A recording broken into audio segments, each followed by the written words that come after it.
Good morning. Hope everybody had a good weekend, and let's get into it. I want to talk about National Treasures football. It releases this week. It's not cheap. If I get into it, I'll be in a random break more than likely. And the reason I say that is, the Buccaneer player cards in this stuff are not great. Yes, Tom Brady is in the set, but Tom Brady does not have a jersey, relic, or auto card in this. And a National Treasures product without a Tom Brady card is ridiculous. I mean, obviously they just either didn't want to pay him or couldn't get a hold of him or something, because I know these are pretty much all on-card auto type product. But you have other Buccaneers in there like Kyle Trask, Darden, who else was in there? Mike Allstott has a card, Chris Godwin. I think that's it for the Buccaneers, which is not great, to be honest with you. I'd prefer to have something else in there for me to chase. And, the cheapest spot I've seen is $225 to get in to try and hit, one of those, which honestly, I don't see Darden or Trask being perennial players in the league that are all pros. Chris Godwin is, but, it's not like a rookie card. And then Tom Brady, only thing I'd be chasing there would be numbered parallels of the base card that he has, or the two inserts, which are still parallels. Or just, inserts into the set. Now, I could be missing something, but I didn't see any autos of Tom Brady. I didn't see any relics of Tom Brady. Again, could be missing something. I'll double check myself later, but I went through the checklist slowly last night, every single name and word, and it wasn't in there. So, very sad.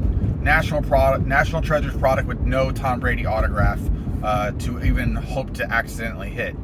And then, my God, everything is rookie based. So you have your standard RPA that you're going to want, but this is going to confuse people because there are a lot of sets within this that have rookie autographs and or RPAs. So it's got watered down. Panini has just turned this product this year into a rookie fest. I'm sure they're trying to appease everybody with it. They're usually the cheaper, easier guys to get to sign. And it's just confusing for the person. And I know they've had other rookie cards and jersey autos in the sets before, and they kept slowly moving them. But if you go look at the checklist, the amount of actual rookie autograph cards that are available in this set is just mind-blowing, to be honest with you. It's pretty much a rookie set with a sub base of veterans and young players, and I don't like that.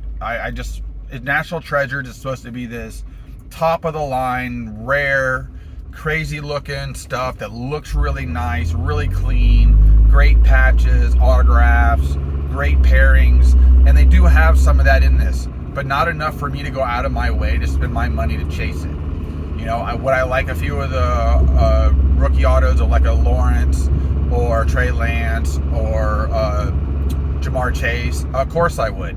Am I going to go out of my way to try and get those spots that are going to be an extreme amount of money for a pack that only probably has, I didn't even see how many cards come in a pack, but I'm assuming somewhere around 8 to 10. And the big as the checklist is, it's just watered it down, and so they can make more a product and also make people feel a little more gratifying when they do hit something. The issue is that by doing that, a collector of this stuff that may not know a lot about the product isn't going to know which version of the product they're buying based on value and tier within the set. So, like, to understand what the true RPA is going to be tricky for some people. And then they have the red, white, and blue RPA, which is numbered to blah blah blah, and they're making parallel subsets of the rookie cards more now than they did before as well. So again, watering it down, still very expensive. No Tom Brady. I think they could have done way better with some of the other autos and patches and books that are in the set, and just made it more exciting. I don't feel like this is as exciting as it should be. I'm not going to say there's not going to be great stuff that pops out of this stuff. There definitely will be, especially because of the rookie class we had. And of course, getting the product so late, we're still waiting on Prism and Optic and Select, which are all going to drop pretty much in the same month. which is another concern with me, where the market's going to be flooded with all this new product, especially football-wise. Can people pay for it and sustain it? Or is it just going to be a break-heavy month for breakers for people to get into this stuff? Because going and spending $5 to $8 grand on a product for you to rip yourself isn't going to be feasible for 99% of the people, I would say. So the only way to get into this stuff is going to be breaking it. And that's where I'm going to get into it too. And I usually like a random, because let's say I do hit the Jaguars, or I do hit the 49ers, or I do hit the Bengals. I'm not paying for that spot because it's way too expensive. I don't have that much interest in it, and it's more of a return on investment or a hold play more than it is I need this card in my collection or set. And I think a lot of people are going to look at it that way too, because at the end of the day, that's why you get into a random. You're hoping to hit a big team, big card, make some big money and move along. It's the gamble. That's the chase. And there's nothing wrong with that. I love that. It's my form of gambling that I enjoy. I don't like slot machines or poker tables or anything like that. That's completely rigged against me. Where this, at the end of the day, I still get something for the most part, because who I break with, they always give you something when you break with them, whether you hit a cards or not. So that's super, super nice. Always look for those breakers that give you something even when you don't hit, when you're spending hundreds of dollars to get into a break.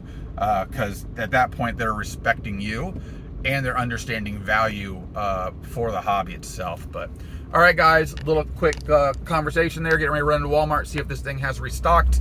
The odds are no, because it's Monday. But all right, guys, like, subscribe, leave a comment. I just dropped a Prism video for wrestling, and I'm going to make another video here shortly related to some more fun topics here. All right, guys, take care.